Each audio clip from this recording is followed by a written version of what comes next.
All right. We are group 2, and our project was on mental health. To start, mental health is something that every person deals with and experiences in a different way. So we felt that the relevancy and breadth of this topic gave the importance of investigating the varying factors that could have an impact on it. Our overarching question was, how do different environmental and socioeconomic factors affect mental health? Our 5 areas of study were location, housing, demographic factors by suicide rates, COVID-19, and technological industry. Factor I looked into was location. I wanted to analyze how the prevalence of mental health disorders has affected different regions from 1990 to 2016. For my analysis, I joined 2 different data sets in order to include longitude and latitude so I could make spatial maps. I posed 3 different questions about global trends, prevalence, and its changes over time to cover the most ground in an organized and progressive way. I used mainly averages and distributions to help answer the questions I had. One of my findings is that global average has consistently changed as time passes and has been steadily improving since about 2000. We were also able to rank countries from best mental health to worst, but the most important finding was found in looking at the overall. As seen in the map above, while we cannot say country borders affect prevalence of mental health disorders, geographical region seems to have some correlation as seen in the patterns and groupings of color. I specifically focused on housing factors and their effects on mental health. I looked at more severe mental illness, as the data set I used was from hospitalizations in New York State. To explore this relationship, I defined mental health using the diagnosis that was given at admission. As you can see from the graph to the right, there is a correlation between housing status and mental health severity. Upon analysis, though, I did not consider there to be a direct causation between housing and mental health severity because there are other compounding factors to consider, such as access to resources.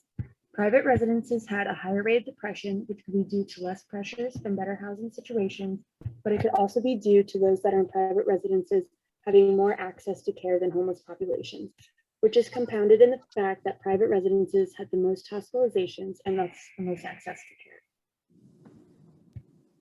My question of focus was, how do demographic factors affect the severity of mental health? My metrics for analysis were age, sex, and number of suicide deaths. For my analysis, I gathered a data set of vital health statistics spanning from 2003 to 2017, which is provided by the New York Department of Health. I manipulated the year, sex, age group, and suicide death variables of this data set in order to identify any potential patterns or relationships. This data set also includes the residing locality, race, and ethnicity of the individuals who have died, which can provide further insight on the conclusions made. On the left, I have a graph of each year that suicide deaths were recorded and specified by the sex of the individual that died, and each of the bars are separated by the age group. I found that suicide deaths have been more prevalent in middle-aged men than any other group, yet every year data was collected. The suicide rates have not consistently increased nor decreased over time. However, the variation in these rates can be attributed to factors not encompassed by the data set, such as economic or marital status. My overarching question was how the COVID-19 pandemic has affected mental health of college students. Due to a lack of cohesive data online, I constructed my own survey for my data to find how mental health has varied over the pandemic and how it's affected different components of people's lives. From my data, I found that mental health has been steadily declining from pre-pandemic to now and has been particularly bad for those diagnosed with mental illness, as those who started with lower mental health also ended with lower mental health, as shown in my graph.